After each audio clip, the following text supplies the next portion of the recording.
Boa tarde, pessoal, sejam bem-vindos à nossa apresentação.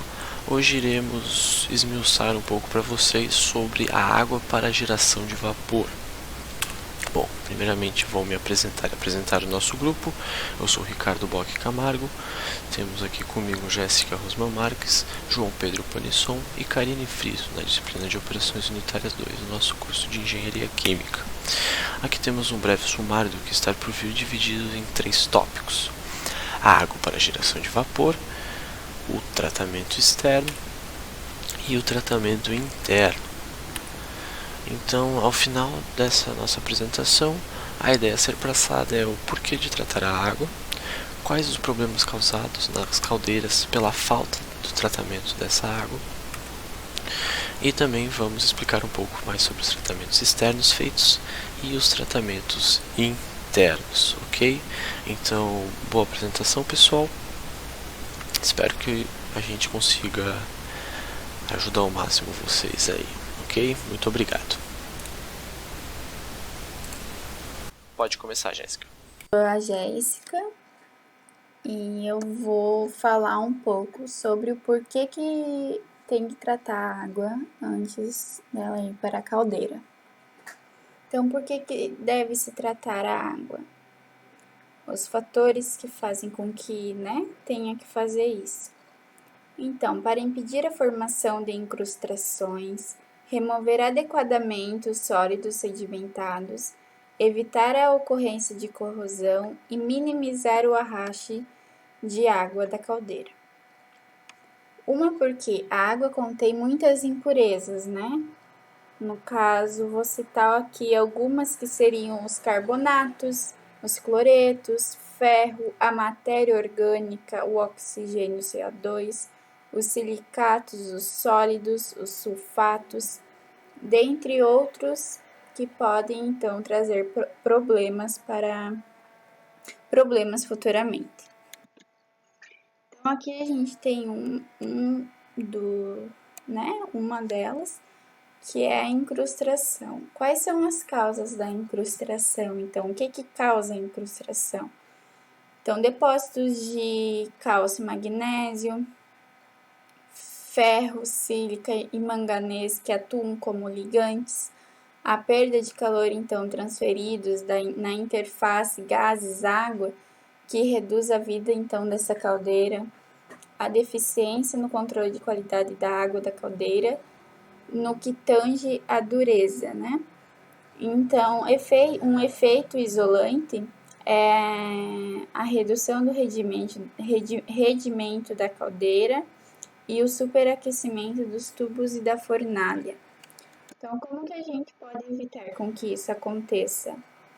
Então, adicionando produtos químicos anti-incrustantes, como o fosfato, por exemplo. E também o pré-tratamento da água, Que é abrandamento, desmineralização para tirar todos os minerais da água e osmose. Então, aqui temos outro que é a sedimentação. As causas da sedimentação, então, são os sólidos em suspensão. O efeito que isso faz é com que esses sólidos fiquem no fundo da caldeira, formando então uma lama, digamos assim, que se não for eliminada, então a sujeira a alta temperatura será endurecida, a partir daí terá características isolantes, Como evitar então com que essas coisas aconteçam na sedimentação? Descargas de fundo e de superfície e as inspeções periódicas no fundo da caldeira e a remoção da lama, se tiver. Temos também a corrosão. Eu coloquei uma foto ilustrativa ali para ficar mais visível.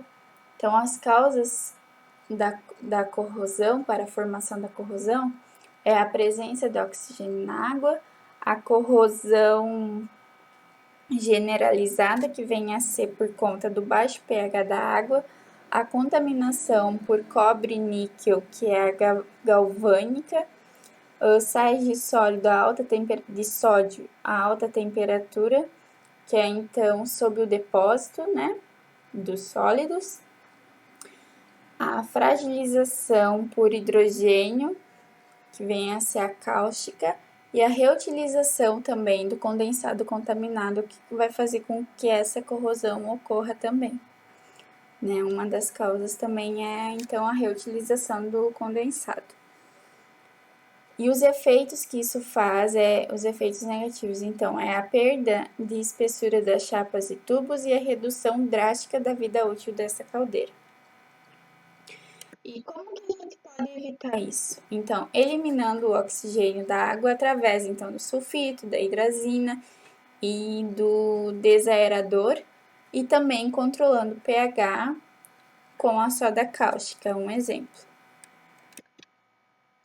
Temos o arraste, que vem a ser o excesso de sólido na água, o pH muito elevado, a contaminação por matéria orgânica, deterioração da pureza do vapor e o depósito de sedimentos nas tubulações, nos equipamentos que são usuários de vapor.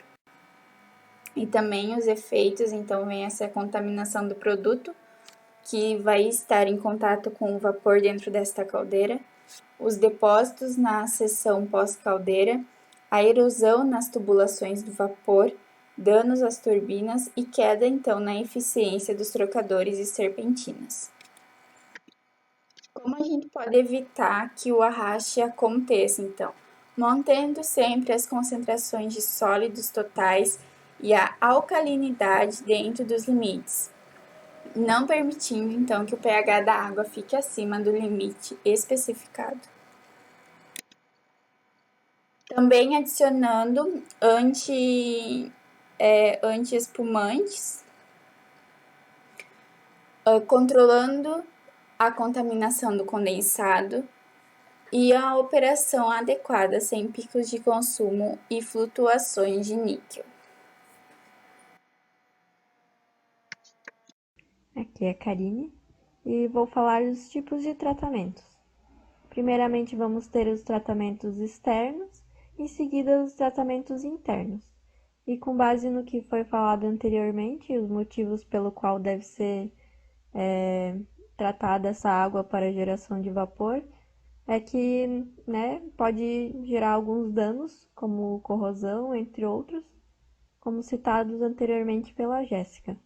E então, ciente desses detalhes mencionados, nós devemos levar em consideração que deve ter uma menor quantidade possível de sais e óxidos dissolvidos, deve ter a ausência de oxigênio e outros gases, deve também ser isento de materiais em suspensão, deve ter ausência de materiais orgânicos, uma temperatura elevada e o pH adequado, estando na faixa alcalina. Então, primeiramente vai ter a filtração, em seguida o abrandamento, a desmineralização, a osmose reversa e a desaeração. Primeiramente vamos ter a filtração, que ela é uma operação realizada normalmente numa estação de tratamento, a ETA, e ela é responsável pela eliminação desse material suspenso na água. E ela é realizada primeiramente, colocado agentes floculantes na água, Em seguida vai ocorrer a sedimentação. E aí, em seguida, depois de clarificada essa água, ela é submetida a uma filtração, que pode ser feito tanto em leito de areia como de carvão ativado. Em seguida, vamos ter o abrandador, que nada mais é do que uma troca iônica, que ela vai remover a dureza devido aos sais de cálcio e magnésio. Também pode remover o ferro solúvel.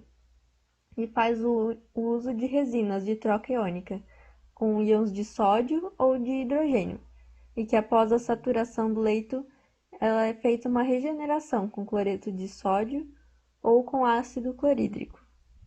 Aqui nós temos esse exemplo, que é uma troca iônica de hidrogênio.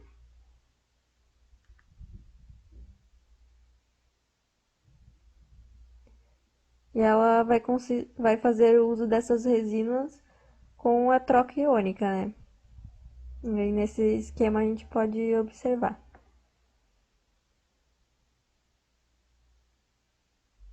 Em seguida, vamos ter os desmineralizadores, que nada mais é do que um processo completo que vai remover os íons os positivos e os negativos, deixando a água praticamente isenta de materiais dissolvidos.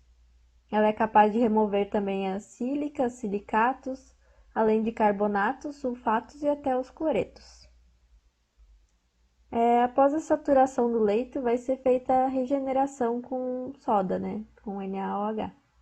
E eventualmente pode ser feito após o leito aniônico, a água pode ainda passar por um leito misto, que é para garantir que a mesma fique mais pura possível. Além de tudo, ainda é comum a passagem por uma coluna para descarbonatação, que é a retirada do CO2 que pode ainda estar contido nessa água. Aí aqui temos um exemplo de princípio de funcionamento na resina aniônica. E depois ali na figura ao lado temos um conjunto de vasos, que é um sistema de desmineralização para a água das caldeiras. Aí, em seguida temos a osmose reversa, que é uma água previamente filtrada, que ela passa por um dispositivo cilíndrico, assim como temos aqui no exemplo, e ele é denominado permeador, onde os sais presentes eles são retidos nas membranas. Temos aqui um outro exemplo, que dá para ver mais ou menos a membrana ali entre os dois. É onde a água pura ela vai ser eliminada radialmente, enquanto a parcela de água não permeada vai sair com concentração mais elevada de sais. Possui também a desvantagem que ela tem um alto custo e necessita de vários permeadores desse em paralelo para poder obter uma vazão mais razoável, né?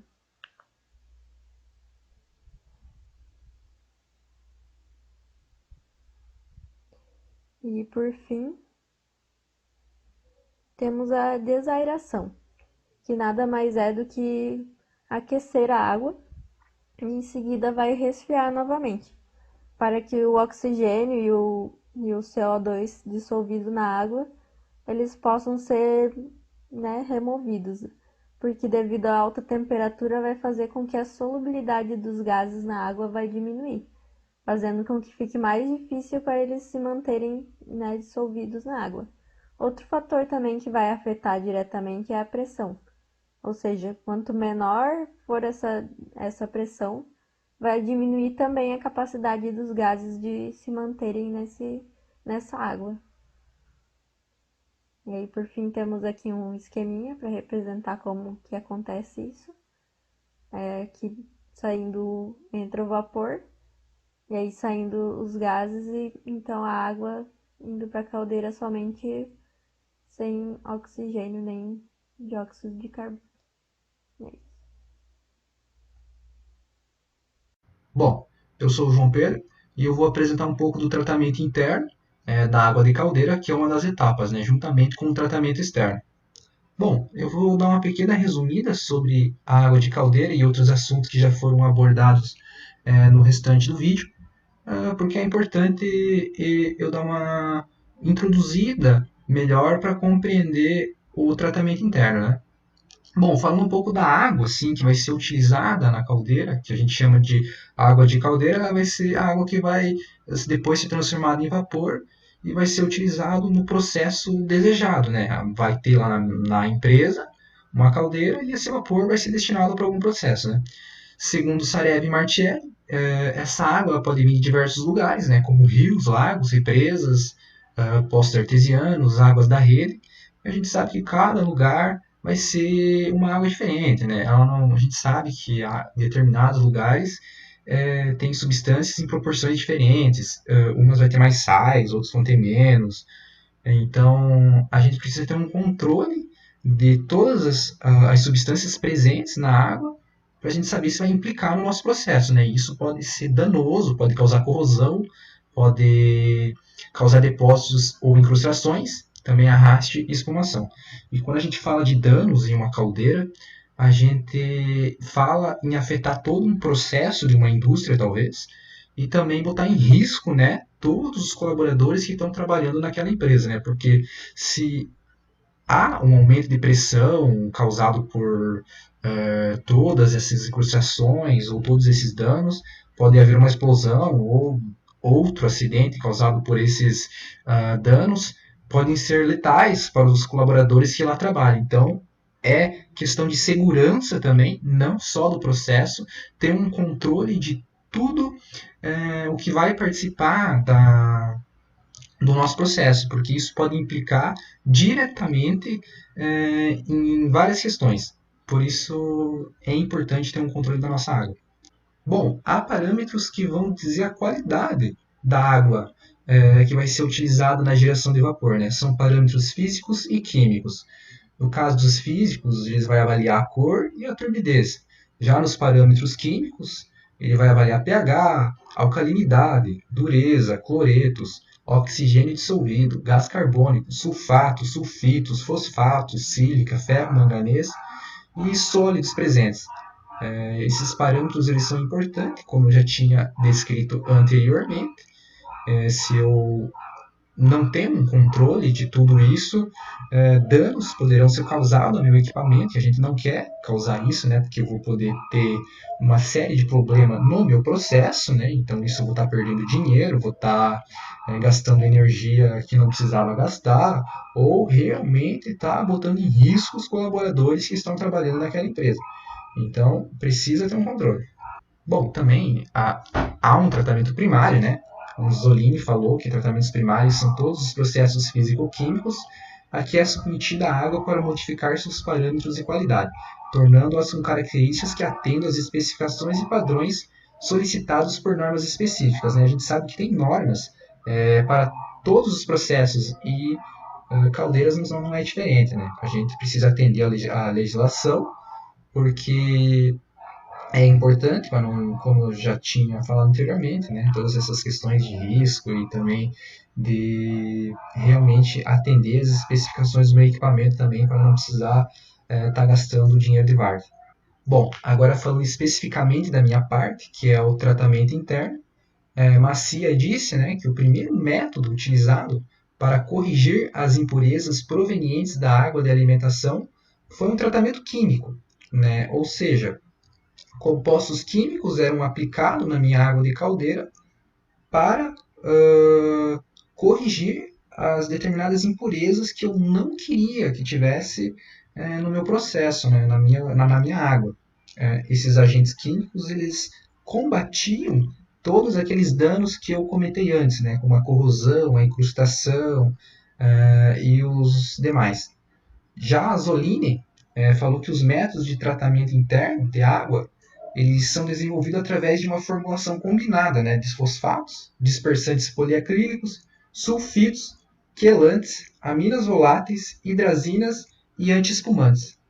Bom, agora os tipos de tratamento internos, né? Aqui eu adicionei alguns, porém há outros, mas eu vou explicar um pouco desses aqui e explicar o que ele combate, né? Eles são, por exemplo, condicionamento químico, sulfito e hidrazina, remoção de oxigênio, soda cáustica para manutenção do pH, né? Quelantes e fosfatos para prevenir incrustações, antiespumante e dispersante, né? Antiespumante para prevenir espuma e o dispersante para agir na sedimentação dos sólidos presentes na água. Bom, falando um pouco do condicionamento químico, que é um dos meus métodos de tratamento interno, né? O tratamento químico ele é aplicado, ele é feito através de análises físico-químicas na água da caldeira com periodicidade, né? Aí são estabelecidos limites de pH, condutividade elétrica, e eles têm o objetivo de ter um controle dos processos corrosivos e as concentrações máximas dos sais que vão estar presentes, né? Para evitar a formação de incrustações. Né? E também é avaliada a concentração dos produtos destinados para o tratamento, né? Os fosfatos, os sequestrantes de oxigênios e os dispersantes. Assim eu vou conseguir também ter um controle dos produtos que eu adiciono, né? Porque eu não posso adicionar em excesso um monte de produto, porque eles vão começar também a ser prejudicial. Então tem que ter um controle, por isso que é importante não só ter um controle da água que entra, né, mas também dos produtos que eu vou adicionar para combater os problemas que vão estar presentes na minha água. Então é sempre necessário haver uma diversa série de controles, né, um planejamento muito bem desenvolvido.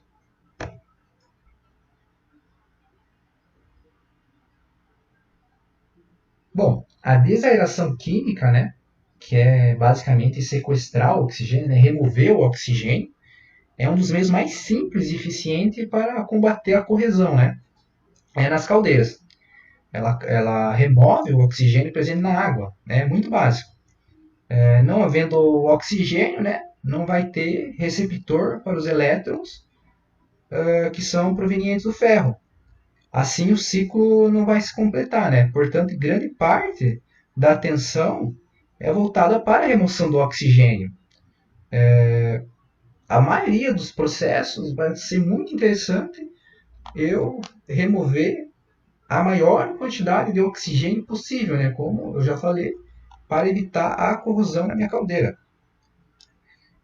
A remoção do oxigênio é feita de dois modos, né? Que é a mecânica e a química. A mecânica basicamente consiste em fazer a água passar por um equipamento, né, que é chamado de desareador, e ele trabalha em temperaturas elevadas, né, e promove uma grande área de contato, né, e isso causa expulsão do ar que vai estar dissolvido na água. Né? Mas o que acontece? Esse desareador ele não consegue remover totalmente o oxigênio presente na água, então eu tenho que utilizar daí uns agentes químicos que eles são chamados de sequestrantes de oxigênio, né? No caso, tem o sulfato de sódio e a hidrazina, né? O sulfato de sódio é um pó branco, relativamente solúvel em água. Ele reage com oxigênio e forma sulfatos, como está descrito nessa reação aí do tópico sulfato de sódio. Ela é uma reação lenta a temperatura ambiente, por isso que a gente tem que aumentar a velocidade da mesma. E dependendo do ponto de dosagem, né, o que pode acontecer é o sulfito não ter tempo, né, de eliminar todo o oxigênio presente na água quando ela penetra a caldeira. E assim vai acontecer igual a corrosão, né, porque daí vai ter oxigênio. Então, para mim conseguir evitar, né, esse inconveniente, eu tenho que adicionar um catalisador para acelerar a minha reação e garantir que todo o meu sulfito vai reagir com oxigênio e vai conseguir remover a maior quantidade possível para evitar totalmente a corrosão, né? Por isso é um método bem interessante. Bom, a hidrazina, né, ela trata-se de um líquido e sua forma é a N2H4. Ele é um forte agente redutor, né? Antigamente ele era utilizado como combustíveis de foguetes, né? Aqueles foguetes que são lançados para o espaço, etc.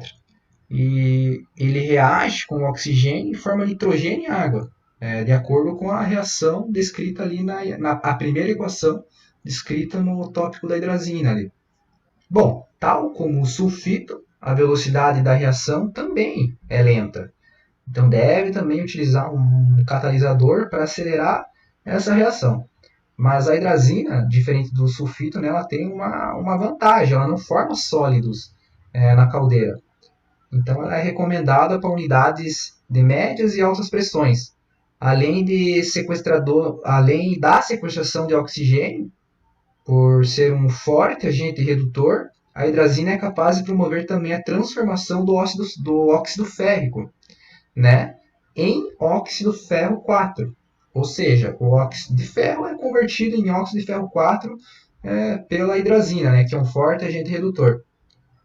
E vale ressaltar que esse óxido de ferro 4 ele é um óxido protetor, ou seja, ele é desejado na superfície da caldeira. Então, além de remover o oxigênio, ela converte o óxido de ferro em óxido de ferro 4, que vai ajudar ainda a combater a corrosão.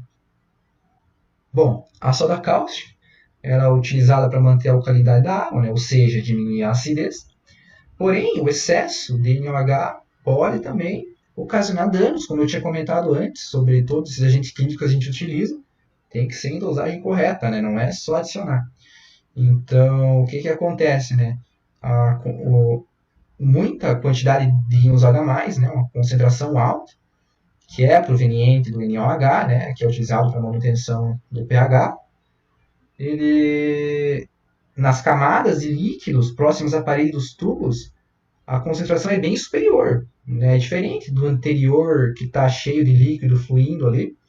Nas paredes, a concentração do OH é muito maior, né? E existem locais onde pode haver, como eu já comentei, uma grande concentração de OH, tais como o subdepósito, né? As incrustações, né?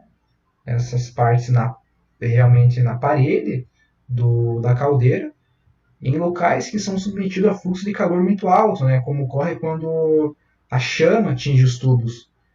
Ou em tubos inclinados ou horizontais, nos quais há pouca quantidade de água no seu interior, né? Pode haver uma concentração muito grande de ONH e também pode causar danos à minha caldeira. Por isso é importante também ter um controle da soda cáustica, que vai ser muito bem utilizada, né, para manter a alcalinidade da água. Bom, agora um tratamento para prevenção de incrustações, né, que eu utilizo quelantes e fosfato, né? Ou seja, né, o fosfato ele é um dos primeiros conceitos em tratamentos bem-sucedidos e é um dos mais utilizados hoje em dia, né, principalmente em modelos pequenos de caldeiras e de baixa pressão. Ele consiste em adicionar um composto à base de fosfato à minha água, né, da caldeira, né, e na qual ele vai reagir com a dureza e a sílica dissolvida. Essas reações ocorrem estequiometricamente, então na presença adequada das concentrações de OH, eles vão formar lamas precipitadas de hidroxiapatita de cálcio e um hidroxissilicato de magnésio, que é também chamado de serpentina, né, conhecido. As lamas elas vão se sedimentar no fundo da caldeira e posteriormente vão ser removidas pelas descargas de fundo. Bom, e os quelantes, né? Ele é um tratamento que ele vai ter o objetivo a complexação dos íons de cálcio e magnésio que vão estar presentes, né, nessa minha água da minha caldeira. E o objetivo também é formar compostos estáveis, né, e solúveis. Assim eu vou prevenir as incrustações na minha caldeira e ele também possui a vantagem que não a formação de lama e nem as possíveis consequências que as mesmas podem gerar. Bom, os anti-espumantes, basicamente com a composição balanceada de agentes inibidores e distribuidores da espuma formada durante o processo, ele promove a liberação dos glóbulos gasosos, né, o ar, o gás carbônico e outros que estiverem dispersos na minha água, que são os geradores de espumas, né? Isso eu vou causar uma ação anti-espumante, né? E os dispersantes, eles também são chamados de sequestração, ou seja, ele é caracterizado pela redução, né, na tendência de precipitação de compostos, no caso de cálcio, magnésio, ferro, entre outros, causando um atraso na precipitação desses sais, mesmo quando o dispersante é dosado em quantidades subestequiométricas, né? Portanto, todos esses métodos descritos, né, dos tipos de tratamentos internos são de extrema importância para as caldeiras, porque eu quero realmente evitar todos os danos, né, para não causar danos ao meu processo nem aos meus colaboradores, né.